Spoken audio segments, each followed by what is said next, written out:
Hello, this is Matt on the Moon Lambeau channel. A ton of congressmen and congresswomen are demanding that the SEC stop some of the nonsense BS stuff they're doing to attack the world of crypto, which obviously has been hitting us here in the XRP community, though thankfully XRP now does have legal clarity.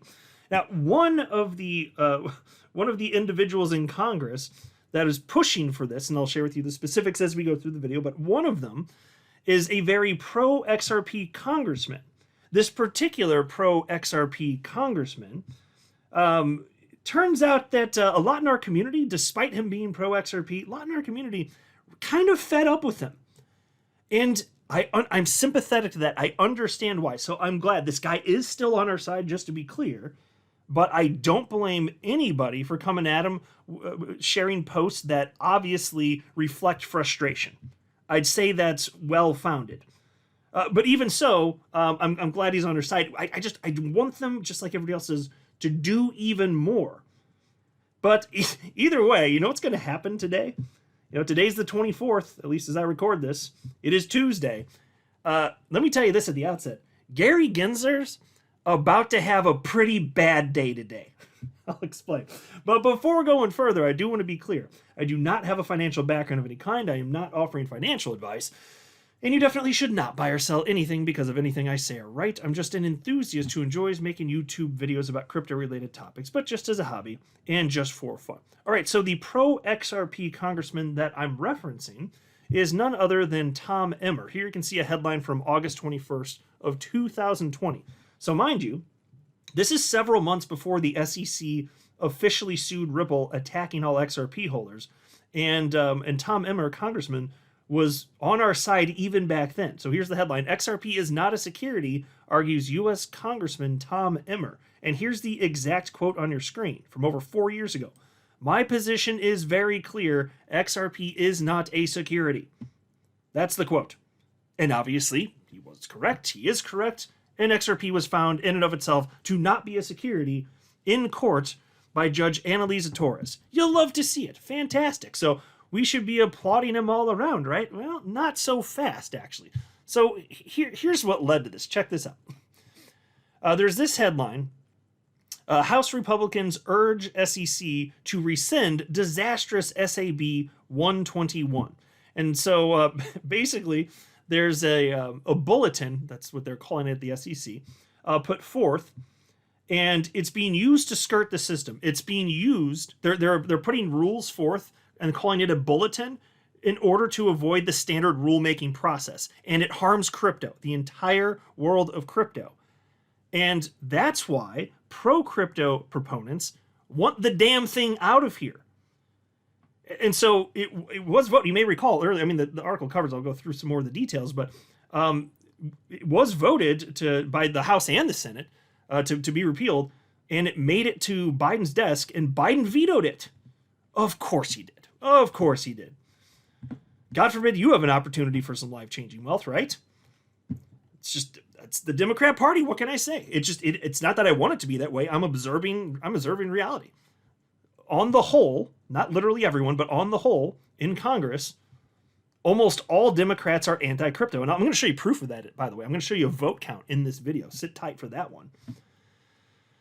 Piece reads as follows. More than 40 United States Republicans have called on the U.S. securities regulator to rescind its disastrous Staff Accounting Bulletin, SAB, number 121, a rule after a repeal bill received bipartisan support before being vetoed. Okay, I just want to pause to note, they're calling it bipartisan, technically true, but it was almost 100% of Republicans that voted it through, and almost all Democrats voted against it getting through. Thankfully, there were a couple dozen or so that went against the grain on the Democrat side, and I applaud them. I'm happy to highlight that. I applaud them, absolutely. Because without that happening, frankly, this thing wouldn't have even gotten to the point where Biden would have had the opportunity to veto it. But anyway, piece continues. SAB 121 upends custody rules for cryptocurrencies, weakens consumer protections, and stifles financial innovation, House Financial Services Committee Chair Patrick McHenry, Senator Cynthia Lummis, and 40 other politicians claimed in a September 23rd letter to the Gary Gensler-led Securities and Exchange Commission. And folks, that letter, more on that in a second, That is what our community is taking issue with, the letter itself. And I'll explain. But Tom Emmer was one of the people that signed this thing. Anyway, the 42 politicians further claim that SAB 121, a proposed rule mandating that SEC reporting entities custodying cryptocurrencies must record those holdings as liabilities on their balance sheets, was issued without consulting any prudent regulators, and that the accounting approach deviates from established accounting standards. And so the whole purpose, just to be clear, it's to, and the article correctly calls this out, it's to make it so that banks realistically can't custody crypto. It won't work. So check this out. It would fail to reflect the legal and economic obligations of the custodian and put consumers at risk of loss, they claimed. Quote, by issuing this rule under the guise of staff guidance, the SEC evaded the notice and comment rulemaking progress required by the Administrative Procedure Act, end quote, the politician said. That's right. They broke the law. They just didn't do it. The SEC was like, well, we're the SEC and we're a bunch of ass that pricks, so we're going to do what we want. And they did. That's exactly what they did. So now we're trying to unwind all this nonsense. And so anyway, piece continues. Democrat House Rep Wiley Nickel previously claimed SAB 121 would prevent U.S. banks from custodying cryptocurrency exchange-traded products at scale, consequently creating a concentration risk by handing more control over to non-bank entities. The letter comes ahead of the House of Financial Service Committee's hearing with the SEC on September 24th. That'll be today, of course. The politicians also slammed the SEC's Office of Chief Accountant for supposedly working with certain institutions to avoid the balance sheet reporting requirements, setting up the possibility for inconsistency across the board. Bank of New York, the largest custodian bank in the U.S., reportedly received an exemption from SAB 121, according to a September 17th hearing in the Wyoming legislature. Well, folks, we shouldn't be in a position where an exemption would even be required. What does that tell you about what the hell was just decided by the SEC? Come on, you know? Anyway, those in support of the letter largely comprised Republican members from the House of Financial Services and Senate Committee on Banking, Housing, and Urban Affairs. House Reps French Hill, Tom Emmer, that's the PRO-XRP congressman, and Senators Bill Hagerty and Tim Scott were among some of the signatories. The SAB 121 repeal bill was vetoed by President Joe Biden in June after it received bipartisan support in the House and Senate. The House then failed to overturn that veto on July 10th, falling 60 votes short of the two-thirds majority needed for it to move to the Senate. Okay, folks, as I'll show you right now, that's because of the Democrats. It just is. This shouldn't be partisan. I hate it. I'm just telling you that it is partisan. It's stupid. I don't like it. I'm just telling you the truth. I'm telling you facts here. 60 votes short. This is completely absurd because it's a different threshold because you have to have a two-thirds approval. So here was the headline. This is from July 11th of this attempt to override Biden's veto failing here. And here's the vote count on your screen. Republicans voted 207 yay. Only one Republican voted nay. One. That's it. Here's the Democrat side. Only 21 said yay. 183 Democrats voted nay. They're almost all anti-crypto. Almost all of them. They have voting power. If you're voting for these people, what are you doing? I mean, if you want to, fine, do what you want. But understand it is not in your financial interest as it pertains to crypto, as evidenced persistently by this. And there are other examples as well. It is what it is. Being anti-crypto is their party platform. Being pro-crypto is the Republican Party platform. It just is. It shouldn't be. It shouldn't even be a party platform. It should just be, yeah, we're humans and we think crypto makes sense. Of course. It should be as accepted as people having the right to browse the internet. This is completely absurd. I don't like this, and this is why I still always give the Democrats that are pro-crypto, I'll always give them credit. And so those 21, they're brave. They're going against the grain. Good for them. Sincerely mean that. But if their whole party weren't acting like this, it would have gotten through the veto. It would have overturned the veto.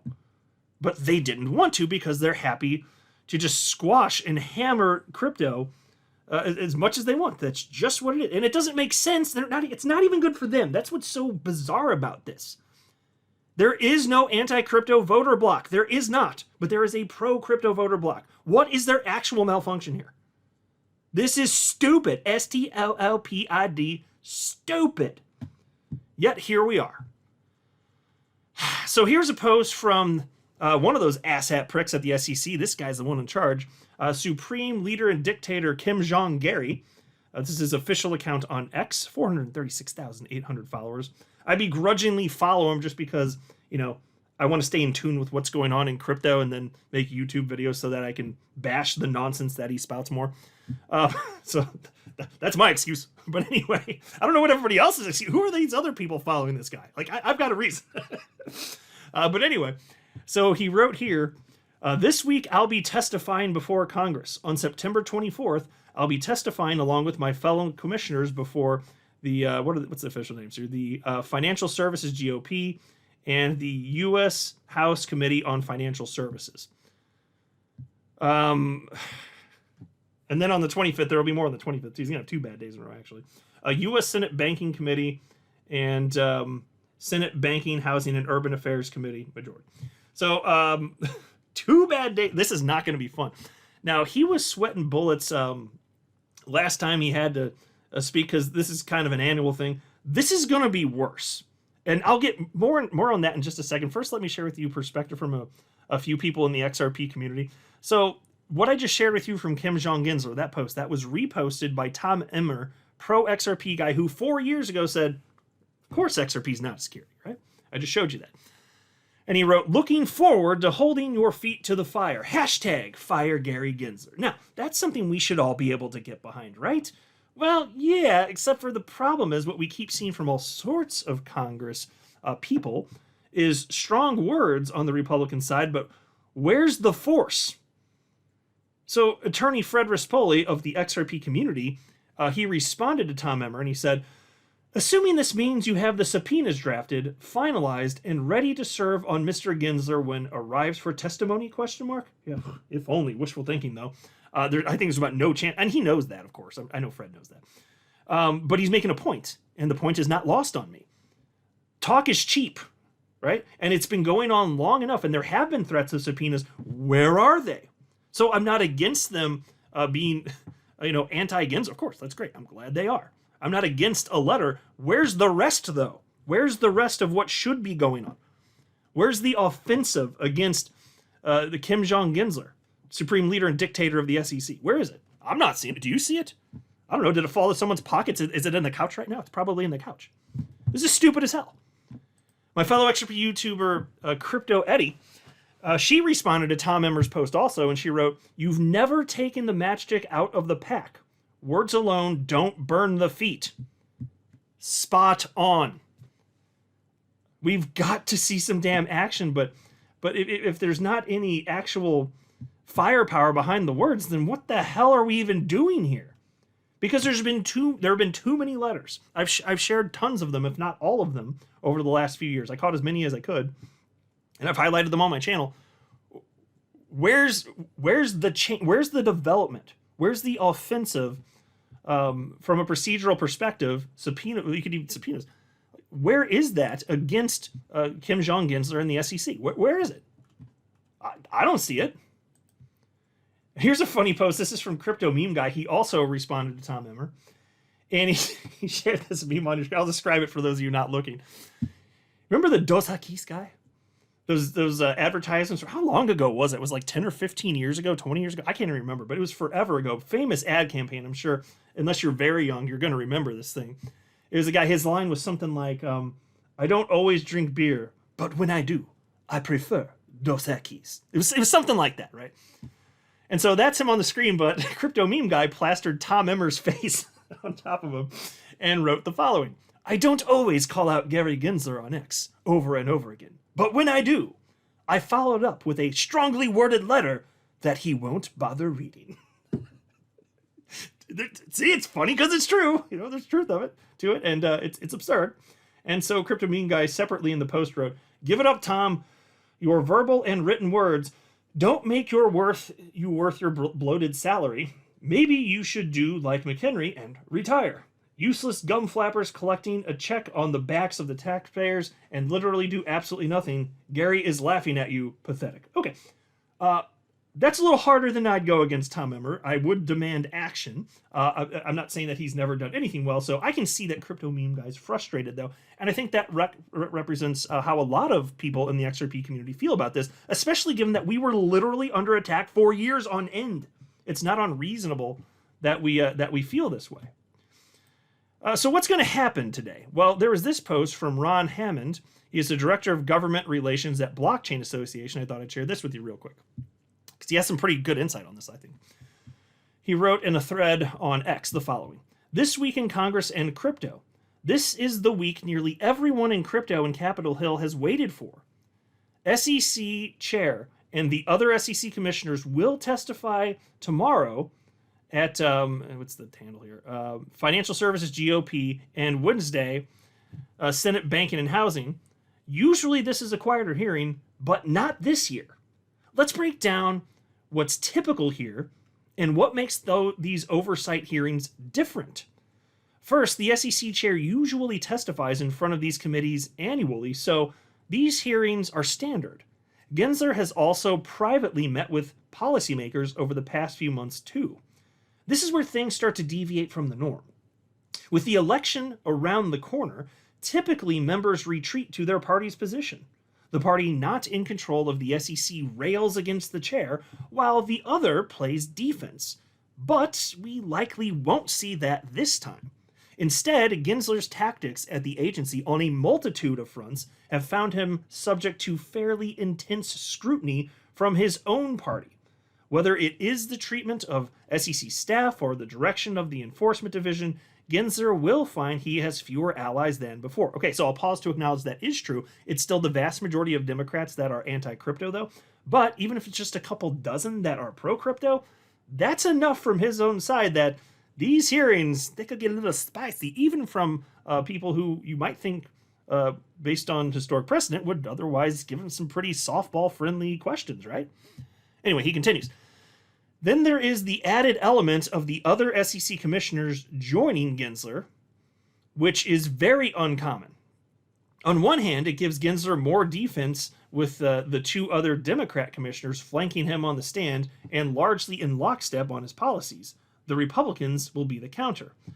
With each member of Congress only getting 5 minutes and Gensler being experienced in hearings, dodging, giving non-answers, stalling, etc., policymakers have been working for weeks on what to ask. Meanwhile, SEC enforcement has ramped up heading into the end of the fiscal year. Gensler also comes to Congress politically wounded. The courts have dealt the agency various legal setbacks spanning the spectrum. His rulemakings, example SAB 121, have received pushback from other regulators and his own party in Congress. 33 Democrats in total voted to repeal SAB 121. While many will point to Senator Warren as proof Gensler has many Hill Democrat allies, the opposite has been the case. Even after personally trekking to the Hill to privately tell policymakers to oppose FIT 21 and SAB 121, dozens of Democrats opted to join Republicans instead of buying his viewpoint. Gensler is even a campaign talking point. Every time Trump promises to fire him, we've seen the crowd erupt.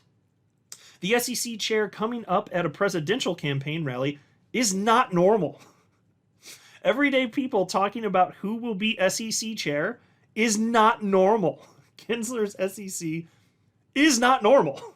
And folks, that's obviously true. Before, like a few years ago, especially with the SEC nonsense against Ripple specifically, did you give a flying hoot about who was in charge of the SEC or what it even did? Like, as a regular person, like, did you? I didn't give a crap. Turns out when the agency starts actually harming the citizens it's supposed to and sworn to protect, well, then I start to care, as do the rest of you. But that illustrates the absurdity of what's going on here. Anyway, he continues. The plot twist of Gensler being marketed to the Hill and industry as someone who gets it from his MIT teaching days to suing nearly every facet of the industry is nearly straight out of a movie. However, people in crypto know the golden rule. Don't be the main character. That's true. I mean, there's CZ, there's, there's SBF, there's, I mean, you just name it. You can go down the line here. Although, in some cases, it's because they're Ponzi schemes. Fair enough. Anyway, he continues, though. It wasn't too long ago Gensler came in front of these very committees for his first oversight hearing where he said, "The rules are clear." Fast forward to today, and the same White House which nominated him has broken from that position, along with the courts and Congress. Okay, I'll just pause to note. Yeah, the White House on paper has broken from that. I want to see action from them, but otherwise I agree, sure. But that's kind of the point, though. It's kind of meaningless. Well, one more caveat. Of course, there are Democrats in Congress who actually are voting pro-crypto. It's just not many of them. Anyway, he continues. Gensler consistently presses crypto is just a small part of the market, but it has consumed extraordinary resources within the agency and respective industries. Even with this hyper-fixation on crypto enforcement, the SEC missed major frauds / bad actors like FTX and Terra. There's another main character, Do Kwon from Terra. Not good times if you're Do Kwon. Anyway, meanwhile, U.S. crypto companies ranging from exchanges, custody, DeFi, stablecoins, and many other firms, U.S. firms in the crypto space have been getting targeted. Courts have reprimanded this too, like Debtbox, they cite. Some things to expect questions on. Is ETH a security? What is the legal status of airdrops? Are NFTs securities, and what makes them so? How does the SEC prioritize enforcement division goals? What is a token not in your purview? Or sorry, when? When is a token not in your purview? Why haven't you responded to my letters? See, that would just be kind of be a funny, entertaining one. Why we write to you, no write back? Is he gonna say he didn't? I didn't get it. I didn't get it. Did you check for return mail? I am curious as to what he'd say about that one. Anyway, no one expected crypto to reach this stage of importance in the presidential election, but in just the past week, we've seen both presidential candidates talk about the importance of crypto's future. The industry has also had enough and is the largest industry pack. The question remains, is there a pro-crypto future in the US if Harris wins and opts to keep Gensler at the helm? I'll let the hearing and others debate those points, but the major theme to watch is how alone is Gensler politically, and is he a political liability to Harris? Yeah, well, I'll just tell you this. I mean, if Harris wins, it's going to be another 4 years, if not 8 years, of attacks on crypto, harming our opportunity for life-changing wealth, and we'll just see how well the opposition can push back. And I don't know exactly what that will look like. Now, I don't think we're going to lose the battle in the end, but how much opportunity is going to be lost in the interim? That's what I'm concerned about. I don't think we're going to lose this thing, even if she wins. But at what cost? That is alarming to me. This is a major reason that I absolutely could not in good conscience vote for. And I'm not a one-issue voter, so I respect like anybody out there if you're going to vote for her and you understand it's going to harm you financially in the world of crypto. I mean, in the way I respect that, I'm not happy that that's something that's going to harm me if that ends up in power. But do what you want to do. I'm not going to tell you how to vote. Just as long as you're aware of what you're doing. And I can't in good conscience do it. It's going to harm too many people financially. And there are other reasons too, but no. The answer is no. Absolutely not. I'm not a financial advisor. You should not buy or sell anything because of anything I say or write. That would be a very, very, very bad idea. Until next time, to the moon, Lambo.